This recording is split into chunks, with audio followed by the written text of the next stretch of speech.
Hello दोस्तों, जय हिंद जय भारत। एक बार फिर आप सबको स्वागत है फिजिक्स क्लासेस बाय गुरुजी में। लास्ट टॉपिक में मैंने ये बताया था कि Newton second law of motion क्या होता है, मोमेंटम क्या होता है। आज हमें जो डिस्कस करना है वो Newton's third law of motion के बारे में डिस्कस करना है, जिसको हम एक्शन एंड रिएक्शन लॉ के नाम से भी जानते हैं। किस नाम से जानते हैं बेटा? एक्शन एंड रिएक्शन लॉ के नाम से जानते हैं। आप लोगों से एक गुजारिश है, प्लीज़ मेरे चैनल को लाइक करिए, सब्सक्राइब करिए और अपने दोस्तों के साथ शेयर करिए। तो आज का हमारा टॉपिक क्या है? Newton's third law of motion. इसको हम एक्शन एंड रिएक्शन लॉ भी कहते हैं। क्या कहते हैं बेटा? इसको हम basically action and reaction law के नाम से भी जानते हैं। तो इसके नाम से स्पष्ट है कि Newton third law of motion क्या कहता है। Newton third law of motion says every action there is equal and opposite reaction. हर एक एक्शन के पीछे एक इक्वल एंड अपोजिट रिएक्शन होना कंपलसरी है। क्या कहेंगे आप इसको? कैसे लिखेंगे? Newton's third law, Newton's third law of motion says every action, Newton third law of motion says every action there is equal, there is equal and opposite reaction.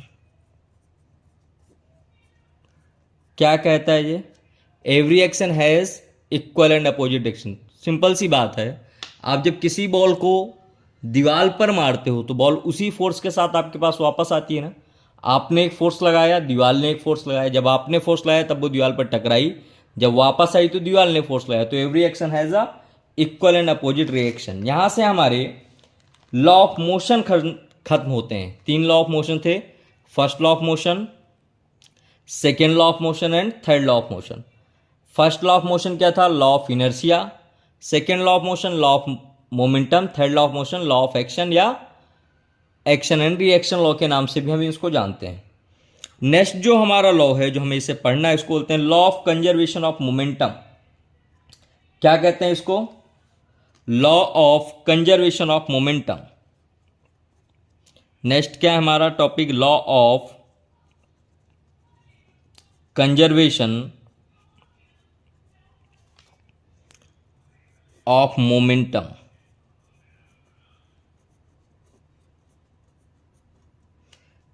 Next topic क्या है? Law of conservation of momentum. तो बेटा घबराने की कोई बात नहीं है। जैसे जैसे हम थ्योरी कर रहे हैं, I will provide you all the numerical related to this topic, like force and law of motion. इसमें क्या है बेटा? Law of conservation of momentum क्या कहता है?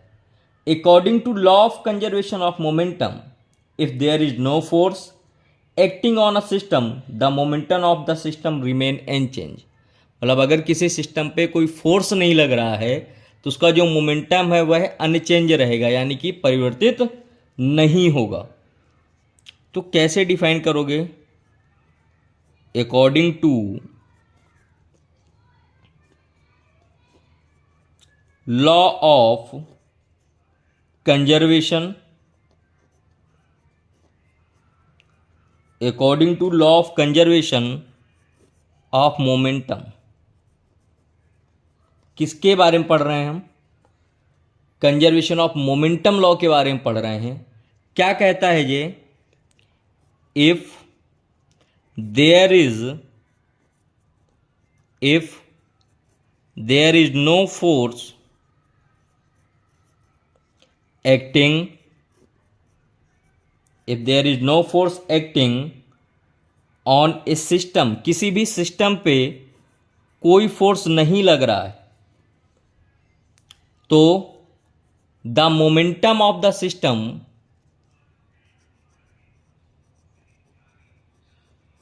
The momentum of the system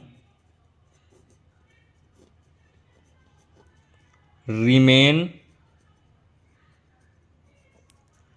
unchange.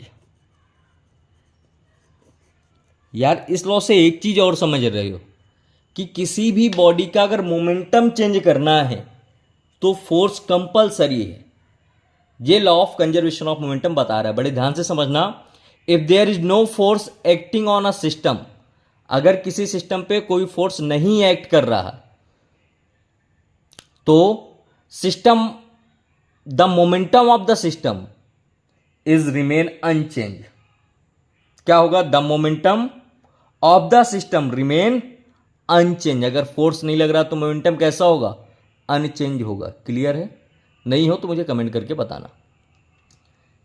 Next topic है हमारा, जिस टॉपिक के कारण या जिस फिजिक्स के बिंदु के कारण लोग चलना प्रारंभ कर पाए, हम गाड़ियां चला पाए, हम मशीनों को चला पाए, और हम और बहुत सारी चीज़ें ऐसी हैं जिनको कर पाए। उस टॉपिक का नाम है फ्रिक्शन। फ्रिक्शन एक ऐसी चीज जो आपको चलने पे मदद करती है। किस पे मदद करती है? चलने पे, किसी मशीन को चलने पे, हीट करने में जो क्वांटिटी मदद करती है उसको हम कहेंगे फ्रिक्शन कहेंगे। फ्रिक्शन फोर्स एक ऐसा फोर्स होता है, अगर ये मेरे पास एक बॉडी है, एक ब्लॉक है जो किसी सरफेस पे रखा हुआ है, ए नाम का एक ब्लॉक था जो किसी सरफेस पे रखा है, अगर मुझे इसको इस तरफ खींचना है किसी फोर्स के साथ, तो इसके अपोजिट डायरेक्शन पे, इस डायरेक्शन पे जो फोर्स लगेगा, जिसको रोकेगा, वो जो फोर्स होगा उसको कहेंगे हम फ्रिक्शन फोर्स। सेम अगर ये मेरे पास बी नाम का कोई ब्लॉक है, कैसा ब्लॉक है बेटा जी? ए नाम के ब्लॉक के साथ हुआ। अगर हमारे पास कोई बी नाम का ब्लॉक है, इसको हम इस डायरेक्शन में फोर्स के साथ खींच रहे हैं, तो जो हमारा फ्रिक्शन फोर्स है वो इस डायरेक्शन में काम करेगा। तो एक चीज समझो, friction force always act opposite to the applying force. कहां पर काम करता है? अप्लाइंग फोर्स के अपोजिट काम करता है। तो इसको कैसे लिखोगे? The friction force is a tangential to the surface in contact and always in a direction या in a opposite direction to the direction of motion. और कैसे डिफाइन कर सकते हैं? Friction force is a force opposing the relative motion between the two surface which are in contact. इसको define करते हैं, क्या होता है फ्रिक्शन फोर्स। ये तो समझा कि फ्रिक्शन फोर्स अपोजिट डायरेक्शन पे लग रहा है, काम कैसे करता है, तो कैसे हम डिफाइन करेंगे फ्रिक्शन को। पहला पॉइंट क्या है फ्रिक्शन का हमारा? The friction force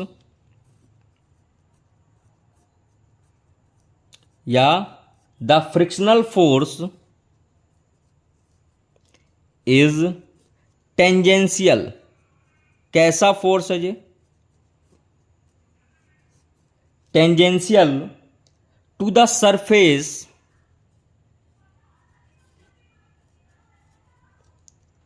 in contact. किसके टेंजेंशियल होगा?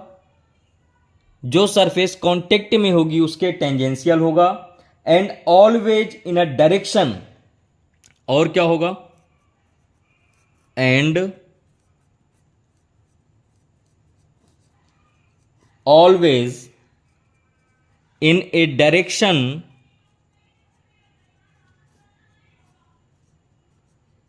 in a direction opposite to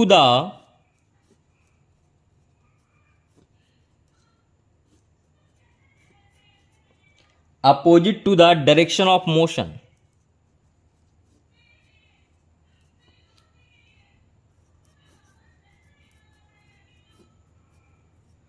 कैसा लगेगा?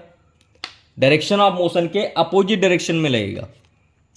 यानी कि अगर कोई पार्टिकल इस डायरेक्शन पे मूव कर रहा है, जो उसकी मोशन की डायरेक्शन है, तो जो फ्रिक्शन फोर्स होगा वह इस डायरेक्शन में काम करेगा।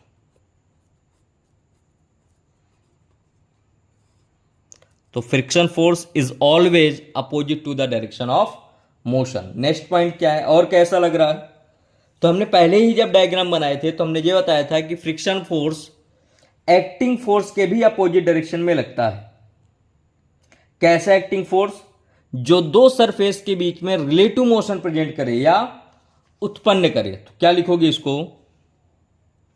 Frictional force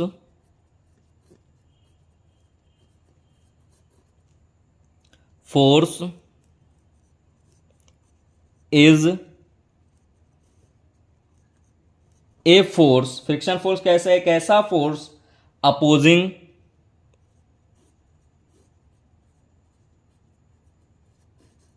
to the relative motion, opposing to the relative motion between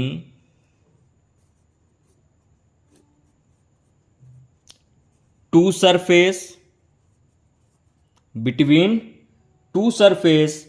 which are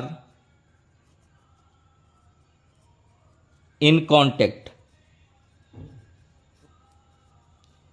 तो जो फोर्स रिलेटिव मोशन को प्रेजेंट कर रहा है उसके अपोजिट डायरेक्शन पे जो काम करता है उसको कहते हैं हम फ्रिक्शनल फोर्स। कौन कांटेक्ट में है? With each and other.